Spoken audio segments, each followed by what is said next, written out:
Castlevania, a game that's been around for a very long time. This time we're not seeing Simon but Gabriel, and it is not a walking simulator, even though he does like to walk and flop his beautiful hair around in slow motion quite often in this title. Maybe a touch of Hideo Kojima's influence there, as they were partnered with the team to make this title back in 2010. It hit Xbox 360 and PS3. Before I dive into a look on how the backwards compatibility compares across all three versions, I'm also going to dive into how the Xbox 360 and the PS3 versions fared very briefly, to give us an idea of what's going on with the engine and where those improvements come in the BC titles. Simon may not be here, but a new protagonist is, and a very good question is posed. Is that Galahad? I am Gabriel. You are from the Order? They sent you? Damn it, I'm in no mood to jest. Okay, maybe not. But anyway, diving into the game, both versions on the PS3 and the Xbox 360 ran at the native 1280 by 720p with very minimal to no AA at all running on any of these pixels, very sharp and jagged just like the daggers in the game.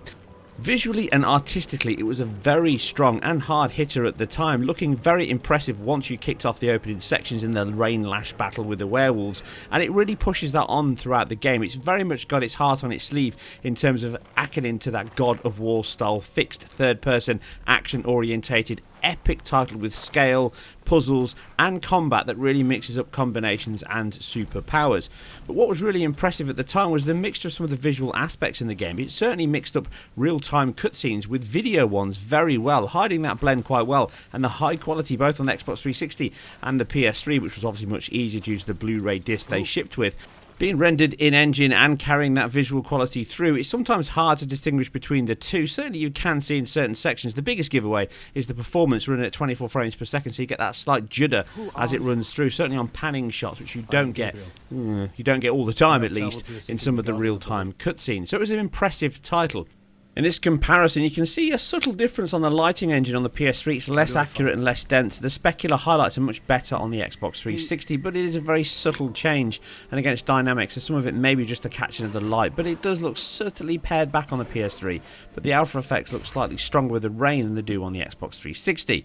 And it mixed up some great elements, certainly excellent texture quality, texture filtering, and it didn't really use screen space reflections, but it did use like capsule sprite proxies attached to each, so basically proxy capsules on each of the characters on the reflections. You can see here as I'm battling the creature at the end, or the end of the first section, you can see the dynamic objects, either the characters themselves and also the little pillars that can be picked up by the creature, are all reflected in the water, but nothing else is. So they're actually attaching these to dynamic objects in the game to allow them to reflect, basically rendering them twice, so you get a reflection across any specular surfaces where it actually attaches and samples that area. Very impressive trick, something that Hideo Kojima's team used way back with the PS2 on Metal Gear Solid, which I've covered in my retro analysis. And backing this up is a beautiful per object motion blur. So the title looks excellent. Lighting, certainly specular levels. It's not got a PBR based material system, but it's very good and strong texture quality throughout the title.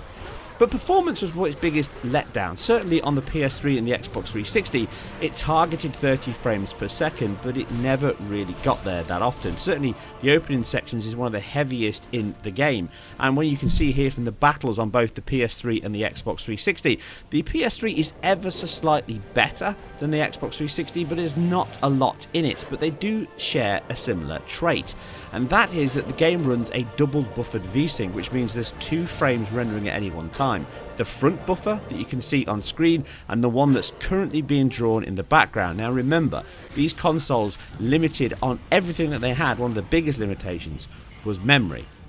When a double buffer title like this runs out of memory, it has 2 options. Hold the frame, which means you get a drop to the next refresh cycle for 33 milliseconds up to 50 milliseconds, or if you've got the space and the power, you let the buffer flip, and you let it flip early at 16 milliseconds. Now, because of the game's rendering budget, it tends to peak and trough quite often in the title. Certainly it's in peaks of 20 milliseconds locked, or 20 frames per second, sorry, locked, and 15 frames per second. So it can drop down to those caps quite often, certainly the real-time cinematics. But when it doesn't do that, and it actually renders slightly ahead of budget, it would cause another dip. So it allows the engine to flip to 16 milliseconds because it's actually got time to do that.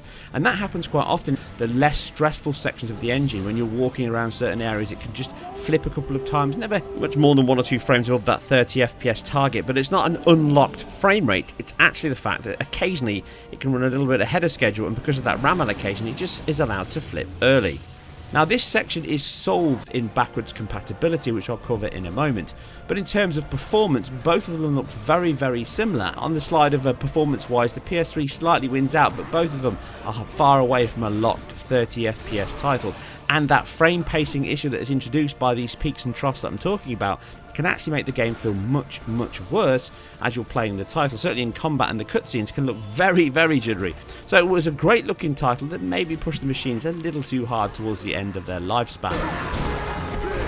Turning the page into backwards compatibility, what do we see? Visually, no change at all. This is the Xbox 360 version as you would expect it, bar the gamma and the upscaling improvements on the Xbox One S and the X. You do get better texture filtering, but you're not really going to spend time looking at that, and because of the fixed camera, you're only going to see those sections at certain points in the title. But what you do get is a much smoother and more consistent performance.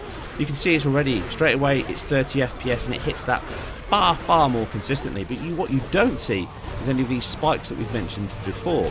And that's simply because in backwards compatibility, this is an emulation state, so they've allocated more RAM to the game. This is why you can see things like The Witcher 2 or the Orange Box Half-Life 2 running at 4K, because they just allocate a bigger memory buffer and allow those changes to be made at the driver level. What they've done here is they've given the system more RAM so it can sit in storage. And this obviously improves the loading times as well between both versions and the 360 version. But it allows the buffers to not have to flip early, so you no longer see these 16 millisecond times because it's not running out of memory. It sits comfortably at that 33 milliseconds stage pretty much predominantly. In fact, there's only 2 dropped frames throughout this whole section here on the Xbox One X, and not many more on the Xbox One S. So it really is a consistent improvement over the original release on both the PS3 and the Xbox 360, and it's still an enjoyable ROM to play now with a beautiful score that really draws you in as you play the game. It's an impressive looking title even now, and I guarantee if you put this game in, albeit on a 4K screen, it looks very jagged and sharp, but outside of that, it's still a very beautiful game to play. And it still feels much better due to the improved performance and consistency on input, with that lag situation being reduced now due to the fact that frame delivery is pretty much flat across the board, and that is exactly what you want. It's far more important to have consistent and even frame pacing delivery than it is to have a high frame rate that fluctuates quite unevenly. And thanks to Microsoft's program, if you do happen to have the Xbox 360 version of this title sitting around in your library, then the backwards compatibility is the best way you can play it for free. Anyway, that's it for now. It's another quick and short one of backwards compatibility titles, a great addition to that Xbox portfolio, and a quick look back at those older versions. So this really does constitute a Retro Bites episode, looking back at those older titles, albeit in a very short fashion. You can watch a few more minutes of frame rate analysis to appease your frame hungry needs. Other than that, I'm out. If you enjoyed this, then please give it a thumbs up. If you didn't, give it a thumbs down, but wherever possible, share. And if you can support the channel by subscribing, as I'm completely self-funded and independent, that will help immensely. I'll catch you on the next one.